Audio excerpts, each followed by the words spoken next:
Good Monday morning, everybody. Chris Allen with your weather podcast for this January 18th, Martin Luther King Jr. Day. A lot of banks, schools, government offices closed today. It is a chilly start. We've got temperatures as advertised on Friday and over the weekend in the teens and single digits this morning, and with that bit of a wind out there, we have wind chill factors below zero. I'm just looking at some of the Kentucky mesonet sites around southern Kentucky this morning, and we're seeing well below zero in some cases, like up in Litchfield. You're currently at a wind chill factor of -5. How about -7 in Ohio County at the mesonet site near Hartford? It is 1 degree as far as the wind chill factor here in Bowling Green. It feels like -4 in Franklin in Simpson County this morning. Same goes for Todd County. I'm seeing a -6 is what it feels like in Madisonville and Hopkins County this morning. -4 in Hart County near Munfordville. That's the wind chill factor right now as of 4:40 a.m. Central Time. So the temperatures, of course, taking a nosedive. We've got 10 here in Bowling Green, 9 in Russellville, 8 in, looks like Muhlenberg County and in Ohio County. So there you go. 7 is the current temperature in Hart County and in Metcalfe County right now. So it is a bitter morning. You'll need to dress in layers, and especially your kids, if they're waiting for the ride to school. It may take a while to get everybody warm. In fact, it may take a while for the school buses to warm up. It'll take a while for your car to warm up as you get ready to head off to work. The winds are kind of come and go as far as being breezy. There are occasional breezes up to 10 to 15, and then it'll die back down, and it's going to be that way all morning long. There's even a few light snow flurries out there this morning, but skies are generally clear across the areas. High pressure is building in. It's going to be a sunny day, but man, is it going to be cold. And I know that today there are a lot of peace marches across the region for Martin Luther King Jr. Day.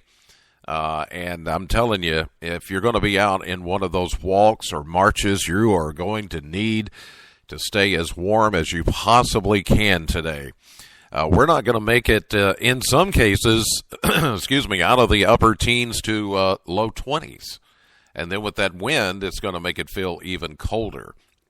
All right, let's look at the numbers from your Sunday. We saw a high of 40 officially at the Bowling Green Airport just after 1 p.m. 45 is the average high, so we were 5 degrees below average. 14 was our low temperature just before midnight. 26 is the average low, so we were 12 degrees below average. 1 year ago, we had a high of 58 and a low of 22 back in 2015.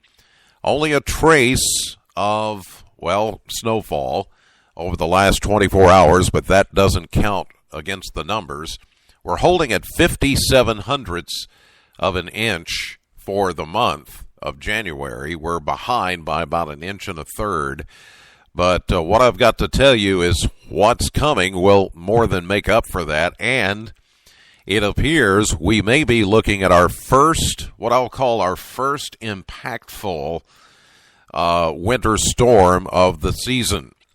And it does appear that we're going to see the possibility, confidence is growing, we're going to see the possibility of a mixture of precipitation as we get into the middle part of the week and the end of the week.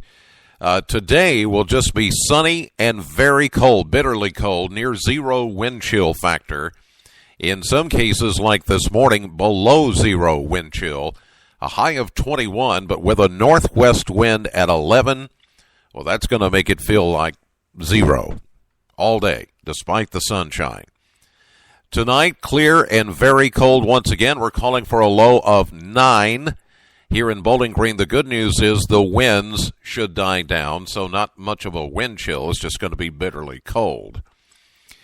Tuesday, we'll begin to see a mix of clouds and sunshine, and with a southeast wind at 6, we will slightly warm up to around 30 for a high temperature. But coming late Tuesday night into very early Wednesday morning, here comes trouble.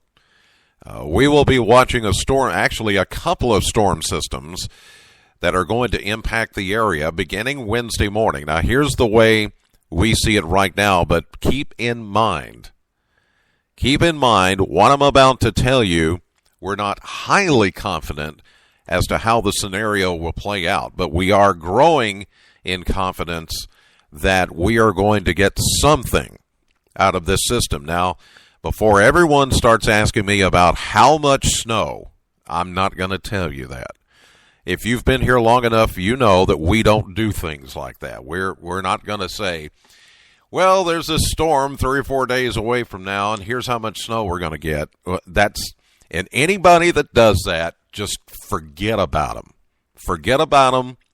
Don't even listen to them, because you'll see on social media all kinds of posted maps and models and colorful things. And, oh, look at this. So-and-so saying, 1 to 4. This person's saying 10 inches.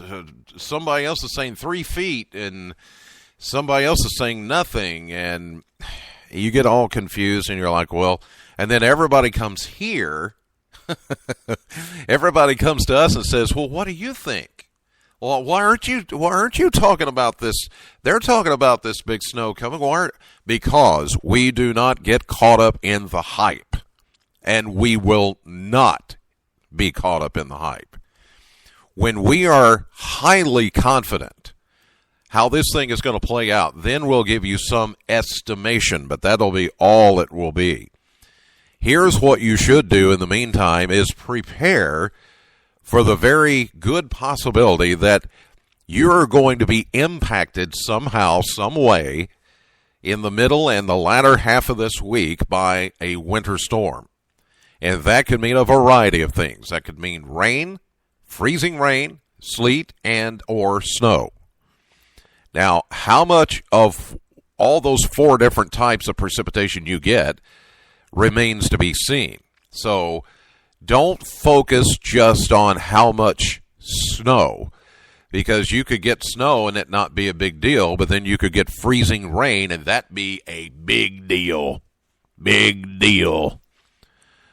You know what I'm talking about. You guys on the podcast, you listeners on the podcast know this, and I trust you not to look at those social media maps that get floated around by these people that you don't know, and they come up with some kind of name like the Southern Kentucky Storm Force or Storm Chasers of Southern Kentucky, or I don't know. They come up with all these crazy names, and you don't know who they are, and they're not to be trusted. And I'll catch flack for that, but I'm sorry. And when they start throwing these maps up there, they're just trying to get you to like their Facebook page and to get you to follow them, and they take one model out of the dozens and dozens of computer forecast models, and they'll choose the one that says, oh my gosh, we're going to get dumped on, and then they post it to social media in hopes that you'll go, oh, wow, and then you'll share it. And then they get a bump in their Facebook numbers and whatever.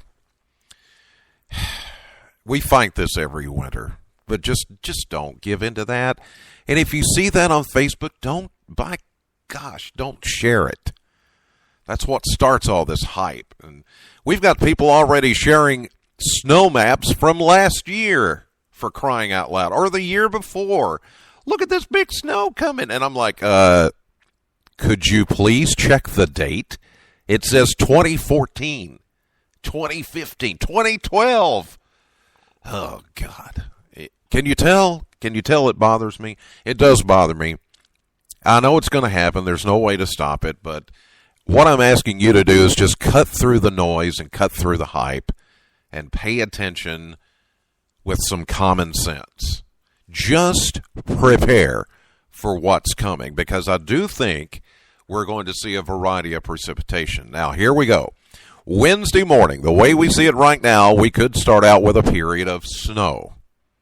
And a good chance of it, about 80%. Now, a lot will have to do with the track of the low-pressure system. This is a classic southern tracking system. By that, I mean this time of the year, anytime we have a low-pressure system that tracks through Dixie and comes up through the Tennessee Valley, we stand a very good chance of getting something out of that.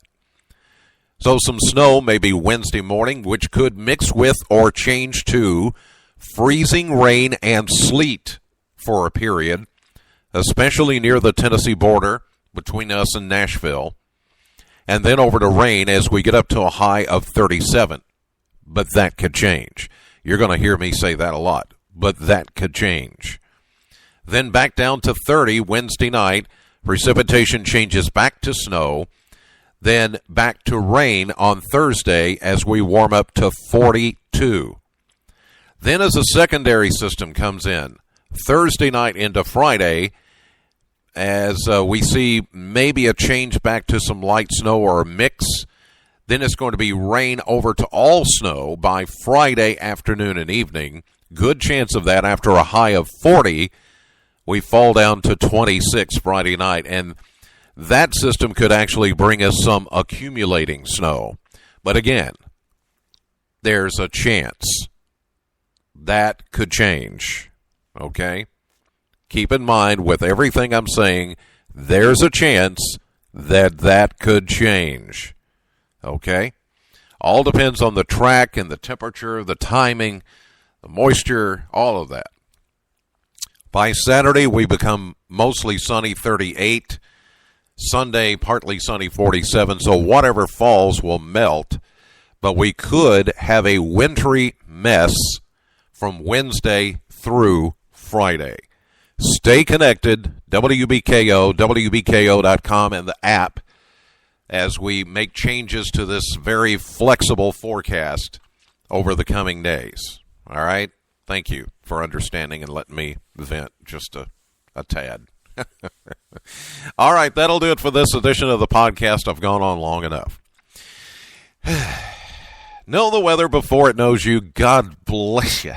And thank you so much for listening, as always.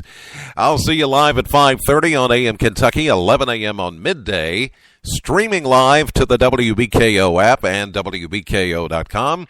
Then later today, join me for my radio show, Classic Hits, Sam 100.7, from 3 until 7 this afternoon.